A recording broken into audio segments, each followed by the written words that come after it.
মায়ের চোখে ঝরলে পানি আল্লাহর আরশ কাঁপা যায়, কান্দে না যেন মায়, কান্দে না যেন মায়। এই যে কবর দেখা যায় এটা কার কবর? মহিলা ডেকে বললেন, ইয়া রাসূলুল্লাহ, ইয়া হাবিবাল্লাহ, আমার সন্তানের কবর। আমার নবী ডেকে বললেন, ও যুবকের মা, তোমার সন্তানের কবরে বড় আযাব হয়, তুমি কি তারে মাফ করতে পারো না? মহিলা ডেকে বললেন, ইয়া রাসূলুল্লাহ, ইয়া হাবিবাল্লাহ, আমার সন্তানকে মাফ করব না, আমার হৃদয় বড় পাথর হয়ে গেছে, এই সন্তানের জন্য কি না করলাম, জীবনের কত আরামের ঘুম আমি মাহারাম করে দিয়েছি। যুদ্ধের ময়দানের মতো বাচ্চা প্রসবের সময় বালতি রক্ত ঝরেছি, আমি জন্ম দুঃখিনী মা, এই সন্তানের জন্য এত কষ্ট করলাম, কিন্তু সেই সন্তান তার স্ত্রীর কথা শুনে আমাকে কেমন পিটানো, আমার পিঠে এখনো পিটানোর দাগগুলো আছে। আর রাসূলুল্লাহ, এই সন্তান আমার হৃদয় পাথর করে দিয়েছে, আমি তারে মাফ করব না। নবী বললেন, ও যুবকের মা, তুমি যদি মাফ না করো তোমার সন্তানের কবর আযাব বন্ধ হবে না। মহিলা বলি, ইয়া রাসূলুল্লাহ, আযাব হোক, আমি মাফ করব না। মান নবী নে কেমন, যুবকের মা, মাফ যদি না করো কিয়ামত পর্যন্ত কবর আযাব হবে, আর কোনো উপায় নাই। আজকে নবী দোয়া করলেন, কবুল হলো না। একবার, দুইবার, তিনবার দোয়া করলেন, কবুল হলো না। আমার নবী তাকে দেখতেছেন এখনো কবরে আযাব হয়, তিনবার রাহমাতুল লিল আলামিন নবী দোয়া করলো, সাহাবায়ে কেরাম রাদিয়াল্লাহু আনহুম আজমাইন আমিন বলল।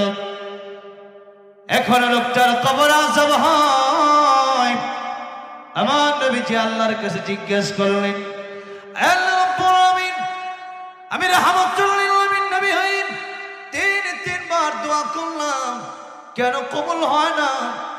আল্লাহ রাব্বুল আলামিন বললেন, জিবরাইল, আমার নবীর কাছে যাও, আমার নবীর কাছে গিয়ে বলো, আমি রব্বুল আলামিন, আমার নবী রাহমাতুল লিল আলামিন, আমার নবীর তো আমি আল্লাহ ফিরে দেই না, কিন্তু এই লোকের ব্যাপারে একবার, দুইবার, তিনবার যতবারই দোয়া করুক না কেন, কিয়ামত পর্যন্ত দোয়া করলেও আমি আল্লাহ রাব্বুল আলামিন আমার নবীর দোয়া খানা কবুল করব না। জিবরাইল, তুমি বলে দিবা আমার নবীকে, তার মাকে সে বড় কষ্ট দিয়ে দিয়েছে, মা যতক্ষণ পর্যন্ত ক্ষমা করবে না আমার আল্লাহ রাব্বুল আলামিন ততক্ষণ পর্যন্ত ক্ষমা করবে না। জোরে জোরে বলেন আল্লাহু আকবার।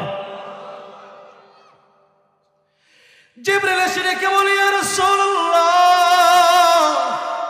ইয়া হাবিবাল্লাহ, আমার আল্লাহ বলেছেন আপনি তিনবার দোয়া করেছেন। তিনবার কেন? 3000 বার যদি দোয়া করেন, 3 লক্ষ বার যদি দোয়া করেন, 3 কোটি বার যদি দোয়া করেন, দোয়া কবুল হবে না, মঞ্জুর হবে না, যতক্ষণ পর্যন্ত তার মা তারে মাফ করে দেবে না। ইয়া রাসূলুল্লাহ, ইয়া হাবিবাল্লাহ, মা যদি বেঁচে থাকে, মা মাফ করে দিলেই মাফ হয়ে যাবে। আমার নবী বলেন, সাহাবীরা দেখো তার মা এখনো বেঁচে আছে কিনা। সাহাবায়ে কেরাম রাদিয়াল্লাহু আনহুম আজমাইন খবর নিয়ে দেখলো তার মা বেঁচে আছে। নবী বললেন, সাহাবীরা আমার সালাম জানাও, আমার সালাম পৌঁছায় দাও, আমার কাছে আসতে বলো। মহিলা নবী দরবারে হাজির হয়ে গেল। ইয়া রাসূলুল্লাহ, ইয়া হাবিবাল্লাহ, আমাকে কেন ডেকেছেন? নবী আমার ডেকে বলেন, ও যুবকের মা,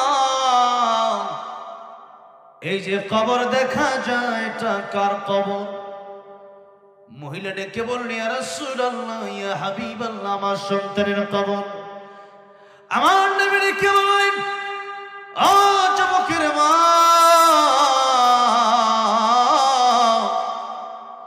তোমার সন্তানের কবরে বড় আযাব হয়, তুমি কি তারে মাফ করতে পারো না? মহিলা ডেকে বলি, ইয়া রাসূলুল্লাহ, ইয়া হাবিবাল্লাহ, আমার সন্তানকে মাফ করব না। আমার হৃদয় বড় পাথর হয়ে গেছে, এই সন্তানের জন্য কি না করলাম। জীবনের কত আরামের ঘুম আমি মাহারাম করে দিয়েছি। যুদ্ধের ময়দানের মতো বাচ্চা প্রসবের সময় বলতে গিয়ে বলতে রক্ত ঝরেছি। আমি জন্ম দুঃখিনী মা, এই সন্তানের জন্য এত কষ্ট করলাম, কিন্তু সেই সন্তান তার স্ত্রীর কথা শুনে আমাকে কেমন পেটালো। আমার পিঠে এখনো পিটানোর দাগগুলো আছে। ইয়া রাসূলুল্লাহ, এই সন্তান আমার হৃদয় পাথর করে দিয়েছে, আমি তারে মাফ করব না। নবী বললেন, ও যুবকের মা, তুমি যদি মাফ না করো তোমার সন্তানের কবর আযাব বন্ধ হবে না। মহিলা বলি, ইয়া রাসূলুল্লাহ, আযাব হোক, আমি মাফ করব না। মা নবী কেমন, যুবকের মা, মাফ যদি না করো কিয়ামত পর্যন্ত কবর আযাব হবে, আর কোনো উপায় নাই। আমার নবীজি আল্লাহর কাছে এবারে আরেকটা দোয়া করলেন, হে আল্লাহ রাব্বুল আলামিন, এই যুবকের মার অন্তর তো ঠান্ডা হয় না, নরম হয় না।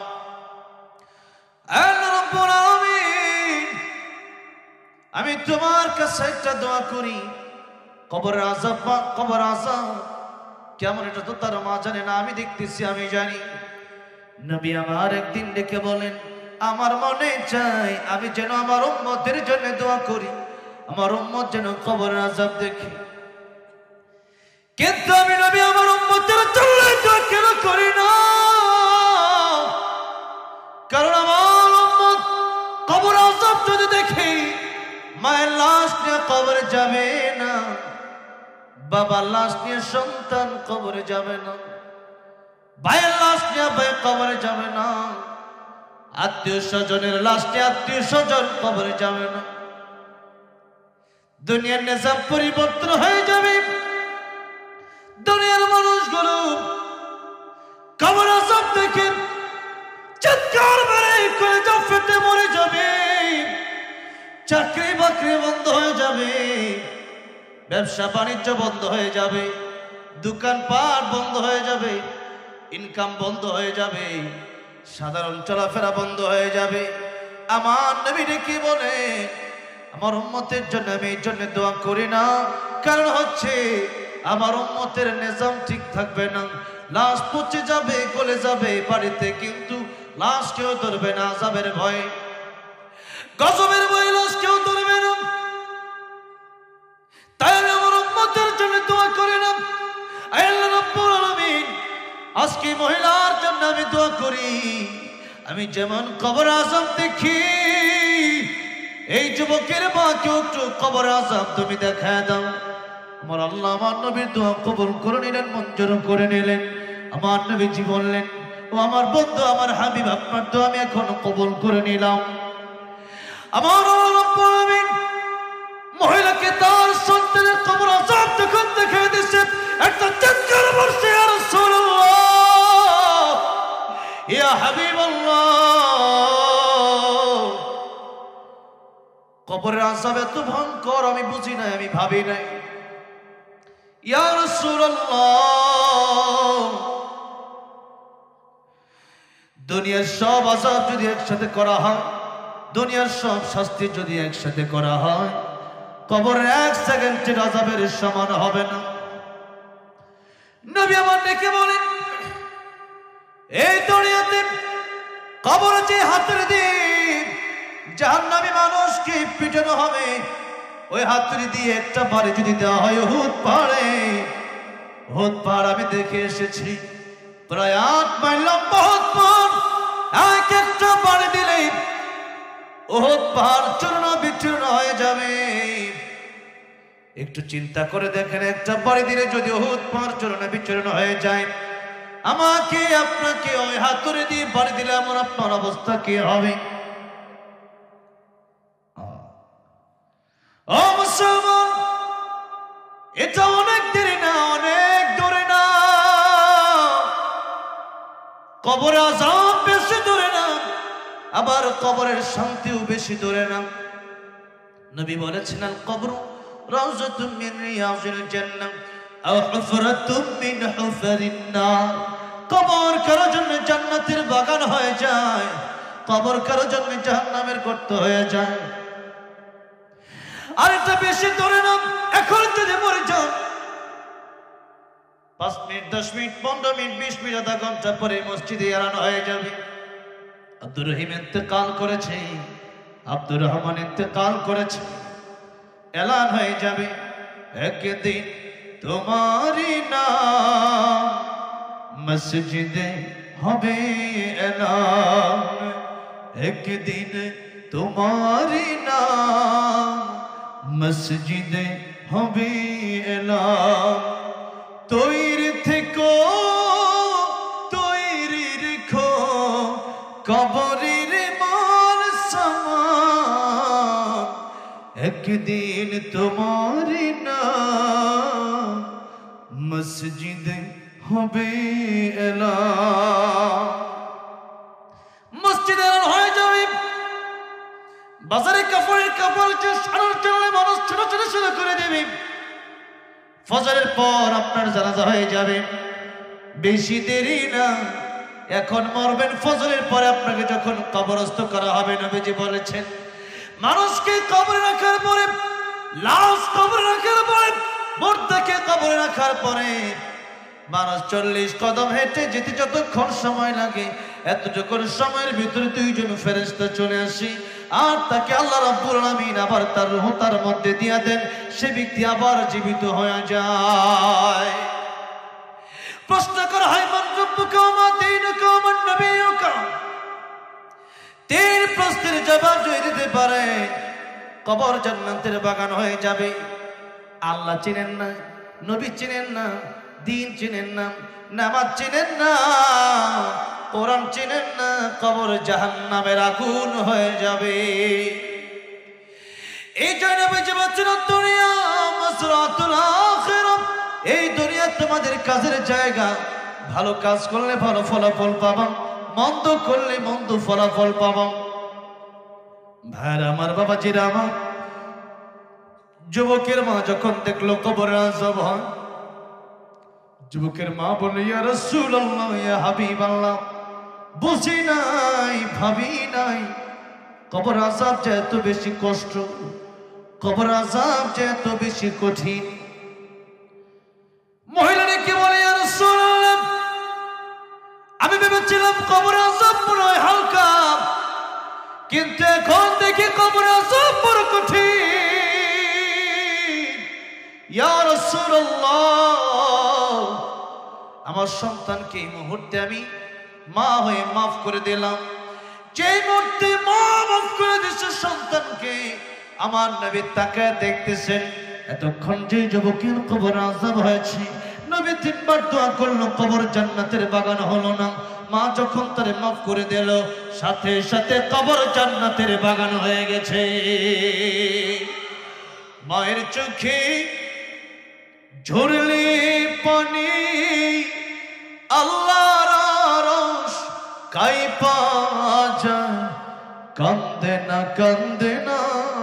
যেন মায়, কান্দে না যেন মায়।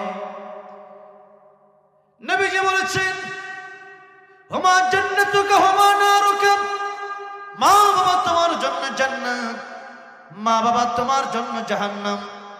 মা বাবাকে খুশি করো, আল্লাহ রাব্বুল আলামিন খুশি হয়ে যাবেন, জান্নাত তোমার নসিব হয়ে যাবে। আর মা বাবা যদি কষ্ট পায়, আল্লাহ নারাজ হয়ে যাবে, জাহান্নাম তোমার জন্য অবধারিত হয়ে যাবে। অন্য হাদিসে নবী বলেন, মায়ের দিকে একবার তাকাও, বাবার দিকে একবার তাকাও, একবার তুমি মার বাবার দিকে তাকাবা, আল্লাহ রাব্বুল আমিন তোমার আমলনামায় একখানা কবুল হজের সওয়াব লিখে দেবেন। জোরে কোন সুবহানাল্লাহ। সাহাবী বললেন, ইয়া রাসূলুল্লাহ, ইয়া হাবিবাল্লাহ, যদি আমার মার বাবার দিকে এক একবার আমি তাকাই, যদি এক একটা কবুল হজের সওয়াব হয়ে যায়, আমি যদি 100 বার তাকাই তাহলে কয়টা কবুল হজের সওয়াব হবে? নবী বললেন, সাহাবী রে, 100 বার তাকালে 100 কবুল হজের সওয়াবই হবে। 100 বার কেন, যতবার তাকাবা, তাকাতে তাকাতে অস্থির হয়ে যাবা, আমার আল্লাহ সওয়াব দেওয়ার বেলায় তিনি কোনো অস্থির হবেন না। আল্লাহু আকবার। হজে যাওয়া সহজ না কঠিন? কঠিন। হজ বছরে একবার করা যায়, কয়বার? বাকিবার উমরা করা যায়। যেমন এই রমজানুল মুবারকে শেষ 10 দিন বাইতুল্লাহতে আমি ইতিকাফ করার নিয়ত করেছি। আবার হজেও বড় হজেও যাচ্ছি ইনশাআল্লাহ, টাকা টোকা দেওয়া কমপ্লিট করছি। এখন এই যে হজে যাব, এখন রমজানে গেলে কি এটা হজ আদায় হয়ে যাবে? ওটা সময় মতোই যেতে হবে। জিল হজ বসে গেলেই হজ হবে। তাহলে হজ করা যায় বছরে একবার। মার বাবার দিকে দৈনিক তাকানো যায় কতবার? কতবার হিসাব করে বলতে পারবেন? হিসাব ছাড়া অসংখ্যবার। জোরে কোন ঠিক না বেঠে? মার বাবার দিকে তাকান, কবুল হজের সওয়াব আমলনামায় লিখে নেন। কিন্তু এই ওয়াজ তো আমাদের আমরা সস্তায়, মানে সহজে কোনো জিনিস পাইলে ওইটাকে কদর করতে জানি না। যে জিনিস কঠিন না সেটা কদর করি। এই যে আল্লাহ রাব্বুল আলামিন এত সুযোগ করে দিলেন, বছরে একবার হজ করলাম, কবুল হলো কি হলো না জানি। মার বাবার দিকে একবার তাকাইলে কবুল হজের সওয়াব আছে না নাই? কবুল হজের সওয়াব। বছরে হজ আপনি একবার করলেন, টাকা লাগে 5-6 লাখ। এরপরে আপনি গেলেন, এরপরে হজ করলেন, কষ্ট করলেন। নবী বলছেন আল হাজ্জুল হাজ্জ, ইসলামে দৈহিক ইবাদত আছে, আর্থিক আছে। আর্থিক যাকাত, দৈহিক নামাজ, এরকম অনেক ইবাদত আছে। আর হজ হচ্ছে দেহ এবং অর্থ উভয়টার সমন্বয়। দেহও লাগে, অর্থও লাগে, টাকাও লাগে। আপনি টাকা পয়সা খরচ করলেন, ওখানে গেলে অনেক কষ্ট করলেন, বছরে একবার হজ করে কবুল হলো কিনা জানি না। মার বাবার দিকে তাকালে কবুল হজের সওয়াব। তাহলে এই ইবাদতটা আজকে থেকে করা শুরু করার দরকার আছে না নাই? এটা এই আমল বাড়ি নিয়ে যায়। ভাইয়েরা আমার, বাবাজিরা আমার, অনেক লম্বা সময় ধরে কবরের কথা বলতে গিয়ে এতগুলো কথা বললাম। যেহেতু এখানে গুরুস্থান, কবরস্থান আশেপাশেই, কবরস্থানের প্রস্তুতি আমাদের নিতে হবে। কবরের জীবনের প্রস্তুতি আমাদের নিতে হবে। এই জীবনের প্রস্তুতি যারা নেয় না, এরা হচ্ছে পৃথিবীতে সবচেয়ে বোকা। এরা পৃথিবীতে সবচেয়ে কি? বোকা। আর সবচেয়ে জ্ঞানী কে? নবীজি বলছেন, আল কিসু মান দানা নাফসাহু ওয়া আমিলা লিমা বাদাল মাউত। প্রকৃত জ্ঞানী ওই ব্যক্তি যে ব্যক্তি তার নিজের চিন্তা করে আর পরকালের জন্য সে ব্যক্তি আমল করে নেয়। পরকালের জন্য কি করে নেয়? আমল করে নেয়। আর পরকাল আমাদের জন্য অনেক দেরি না খুব কাছে? খুব কাছে। এখন বললে মরার সাথেই পরকাল। ঘুমাইলেন, ঘুম থেকে উঠলে সকাল, না উঠলে পরকাল। ঘুম থেকে উঠলে কি সকাল, না উঠলে পরকাল। তাহলে বেশি দূরে না, পরকাল বেশি দূরে না। তাই পরকালের চিন্তা আমাদের করতে হবে। কি কখন মারা যাব তাও জানি না। তাই আমল বেশি বেশি করে নিতে হবে। বেঁচে যেহেতু আছে, আমল বেশি বেশি করে নিতে হবে। নবীজি সাহাবায়ে কেরাম রাদিয়াল্লাহু আনহুম আজমাইনকে একদিন বললেন, ও সাহাবীরা, নামাজের পরে ডান দিকে সালাম ফিরাইয়া বাম দিকে সালাম ফিরাবো, এই গ্যারান্টিটুকু আমি নবী তোমাদেরকে দিতে পারি না। নবীজি বলছেন, যেই নবীর সম্মান আল্লাহর পরে, যেই নবীর কাছে মালাকুল মাউত এসে অনুমতি নেয়, দরজার বাইরে থেকে সালাম দেয়, সেই নবী বলছেন আমি ডান দিকে সালাম ফিরাইয়া নামাজের পরে বাম দিকে ঘাড় গোড়ায় সালাম ফিরাবো, এতটুকু নিশ্চয়তা আমি নবী দিতে পারি না। তাহলে আমরা কি দিতে পারি? তাহলে বোঝা গেল যে কোনো সময় মালাকুল মাউত আমাদের কাছে চলে আসতে পারে। আল্লাহ রাব্বুল আমিন বলছেন, ইন্নাস সাআতা আতিয়াতুন আকাদু ফিহা বিমা তাসআ। নিশ্চয় কিয়ামত আসবে, আমি আল্লাহ রাব্বুল আলামিন কিয়ামতকে গোপন রেখে দিলাম। নবী বলেন, সার ব্যাখ্যায় বলেন, মান মাতা ফাকাদ কামাত কিয়ামাতু, যার যখন মরণ হয়ে যায় তার তখনই কিয়ামত শুরু হয়ে যায়। আর আল্লাহ রাব্বুল আলামিন এটাকে গোপন রাখছেন, কাউকে জানালেন না। কাউকে জানালে দুনিয়ার শৃঙ্খলা ঠিক থাকবে না, মানুষ আমল করবে না, উদাসীন হয়ে যাবে। যে আরো 5 বছর পরে মরবে, এখন আমল করে লাভ কি? উদাসীন হয়ে যাবে। ইদা জাআ আজালুহুম লা ইস্তাখিরুনা সাআতান ওয়া লা ইস্তাকদিমুন। মরণের সময় যখন হয়ে যাবে, 1 সেকেন্ড আগেও মালাকুল মউত আসবে না, 1 সেকেন্ড পরেও আসবে না। তাই কার মরণ কখন হয়ে যায় জানি না, কার জন্য মালাকুল মউত তাসজিল দাঁড়ায় আছে জানি না, কার জন্য কাফরের কাপড় ইতিমধ্যে বাজারে চলে এসেছে জানি না। মরতে যেতে হবে, গুনাহ যেহেতু আছে সেহেতু আমাদের তওবা আমাদের করে নিতে হবে, মৃত্যুর প্রস্তুতি আমাদের নিতে হবে। আর মৃত্যুর প্রস্তুতি নেবেন মানে কিভাবে? মৃত্যুর প্রস্তুতি নিতে হবে বেশি বেশি নেক আমল করে। কি করে? নেক আমল করে।